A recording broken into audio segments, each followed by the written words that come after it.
Mesdames, Messieurs, bonsoir. La nuit va être longue pour la communauté américaine de Touraine, en particulier les étudiants que nous avons rencontrés aujourd'hui. Ils suivent de près les élections. Au terme de cette nuit, le nom du prochain président des États-Unis. En France, le mariage pour tous continue de susciter le débat. Le texte sera présenté en Conseil des ministres demain. Et ce soir, on s'intéresse aux représentants des communautés religieuses, les principales, catholiques, juifs et musulmans. Les représentants de Touraine, eh bien, sont tous contre. Et puis, les suites des événements dans le quartier du Sanitas à Tours et ce droit de réponse demandé par des jeunes du quartier. Ils interpellent mairie et médias. Ils pointent du doigt l'absence de centre social d'activité, un manque criant selon eux depuis la fermeture du centre Samira il y a 18 mois. On ouvre donc ce journal avec l'attente dans la communauté américaine de Touraine. Dans quelques heures, on connaîtra le nom du président des États-Unis pour les 4 années à venir. Certains de ces Américains qui vivent à Tours vont veiller tard ou vont se lever tôt. Ils ont suivi de près la campagne électorale depuis la France. Anaïs Michaud les a rencontrés. Ils s'appellent Joël, Michael, Julia et Nicolas, sont américains et vivent à Tours, ce qui ne les empêche pas d'avoir les yeux rivés outre-Atlantique. Je me sens encore américain et mon pays reste quelque chose d'important pour moi et la personne qui dirige le pays est quelqu'un d'important pour moi, donc j'aimerais participer à ce choix. Pour moi futur, c'est les taxes ou impôts sont augmentés, oui c'est ça.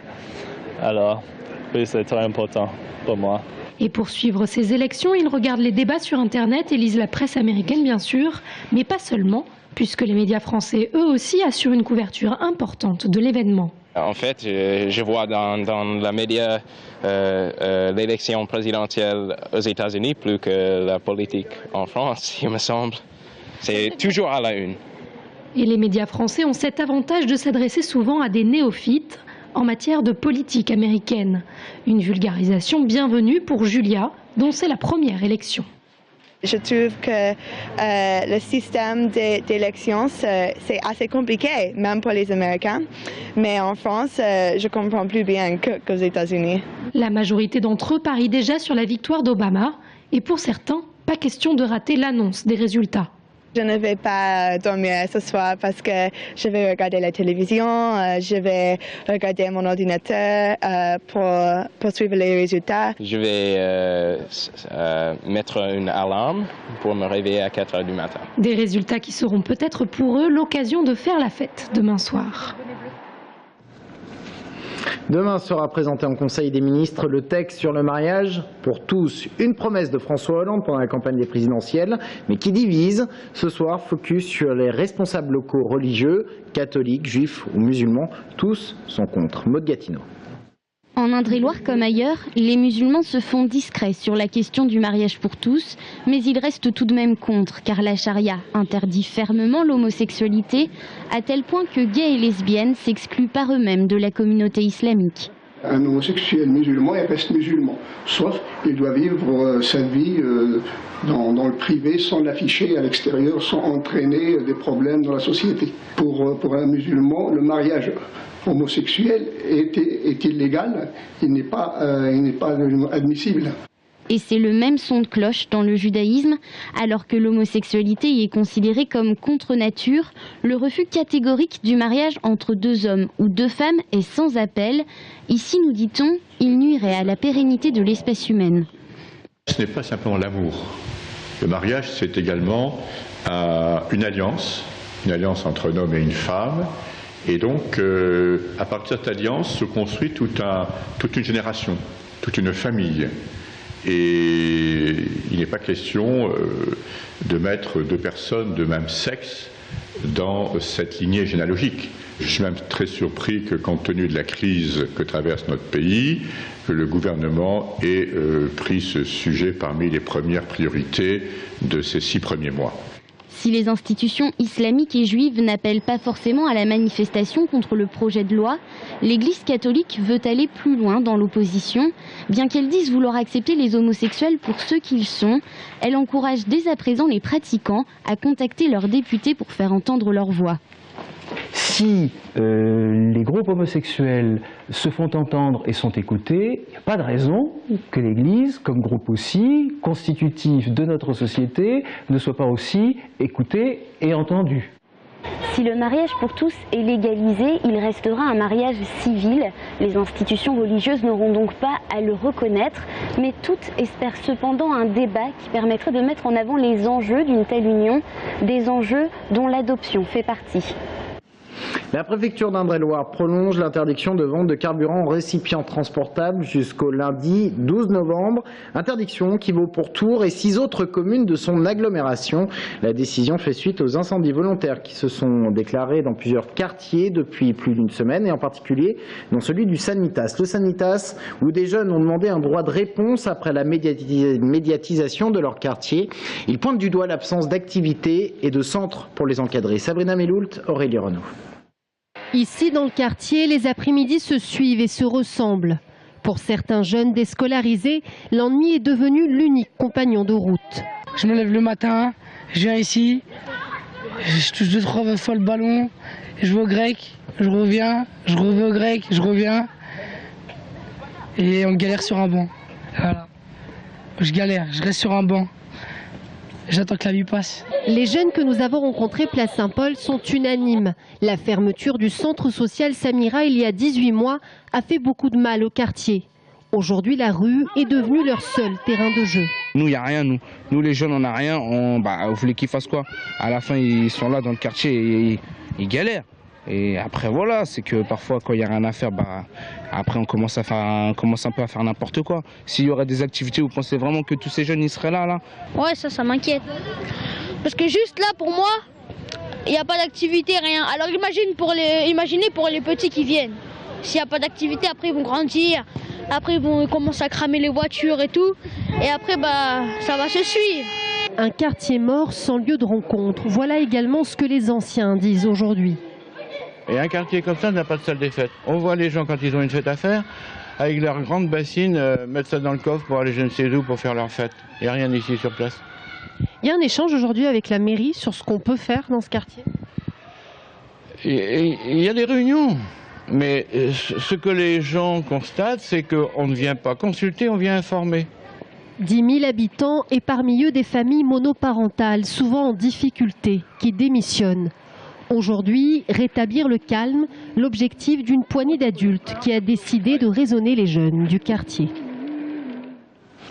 La santé et les virus de l'hiver, ou plutôt de l'automne, qui sont de retour. Alors il ne s'agit pas de la grippe, elle reviendra plutôt au mois de janvier, mais des rhinopharyngites, gastro et bronchiolites qui commencent à bien occuper les médecins. Alors quelles précautions à prendre? On voit cela avec Brian Bock. Dans ce cabinet médical de SOS Médecins, on a enregistré le week-end dernier 179 consultations contre une centaine en moyenne. Un chiffre nettement en hausse avec les températures en baisse et l'approche de l'hiver. Rhinopharyngite et gastro-entérite font leur grand retour. L'adulte lambda sur une rhinopharyngite, normalement, c'est guéri tout seul. À la rigueur, il peut prendre un petit peu de paracétamol et puis des pastilles à sucer pour désinfecter la gorge, bien se moucher, dégager les voies aériennes supérieures, et en général, ça passe tout seul. Pour la gastro-entérite, il faut se reposer, évidemment. Il faut bien s'hydrater, c'est très important, avec des petites quantités. Si pour les adultes, tout rentre dans l'ordre après un bon repos et un traitement, il faut être vigilant aux personnes vulnérables, notamment les nourrissons. La bronchiolite fait aussi son grand retour entre novembre et mars. Inoffensif pour les adultes, le virus de la bronchiolite peut causer de graves détresses respiratoires chez les bébés. Pour tous les bébés avant 6 mois, il faudra être très prudent au niveau de la propagation des virus. La propagation des virus se fait essentiellement par voie respiratoire. Donc dès que nous aurons un petit bébé, il ne faudra pas venir, bien sûr, le regarder trop près, ou bien si on a un rhume ou s'il y a des enfants qui ont des rhumes, il faudra éviter de le regarder. Il ne faut pas que les bébés passent de bras en bras justement jusqu'à 6 mois parce qu'ils sont susceptibles de récupérer beaucoup de germes et ils peuvent se retrouver en réanimation avec des grosses bronchiolites. Et ce n'est pas fini, la grippe fera aussi son retour, cette fois-ci en janvier. Seul moyen de prévention, le vaccin. Déjà disponible dans les pharmacies, il est destiné aux personnes à risque et met 2 à 3 semaines après l'injection à être efficace. Et des bébés, on en reparle directement avec cette enquête de l'INSEE sur les prénoms les plus utilisés en 2010 en région centre. 30 700 nouveau-nés en 2010 et le top 3, eh bien, c'est côté féminin Emma, Manon et Lola. Côté masculin, Lucas, Nathan et Enzo. Les prénoms, c'est un sujet signé Anaïs Michaud. Emma, 14 mois, Lina, 18 mois. Deux petites filles, deux prénoms révélateurs des modes d'une génération. La première porte celui le plus donné en 2010 en région centre, tout comme en France. Emma a donc de très fortes chances de se retrouver en classe avec des camarades au même prénom qu'elle. Un prénom fréquent apparemment, oui. On n'y avait pas pensé avant, on va pas changer maintenant. Non, franchement ça fait pas peur. Hein. Personnellement j'ai un prénom aussi qui est très usité. Mais pour d'autres parents, comme ceux de Lina, pas question de se tourner vers un prénom aussi courant.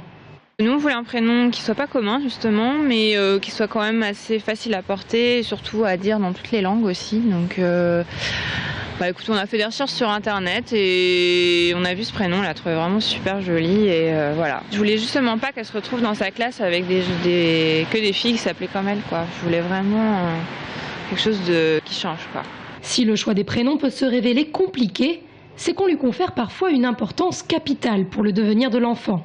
Moi je suis convaincu que ça joue sur la personnalité et donc quelque chose d'original, je trouve que ça va faire quelqu'un un peu d'original, pas commun, donc voilà, je fais pas quelque chose de classique. La tendance en termes de prénoms est au raccourcissement et à la diversification. Malgré cette offre pléthorique, en région centre, les 10 prénoms les plus donnés sont choisis de façon plus importante qu'au niveau national. Ainsi, les 10 prénoms féminins classés en tête représentent à eux seuls 19,4% des prénoms donnés, contre 15,7% en France. Le classement en revanche varie peu, puisque si l'ordre est un peu modifié, 9 des 10 prénoms sont les mêmes en région que sur le plan national. Mais ici, Tom remplace Mathis et Lilou remplace Louise.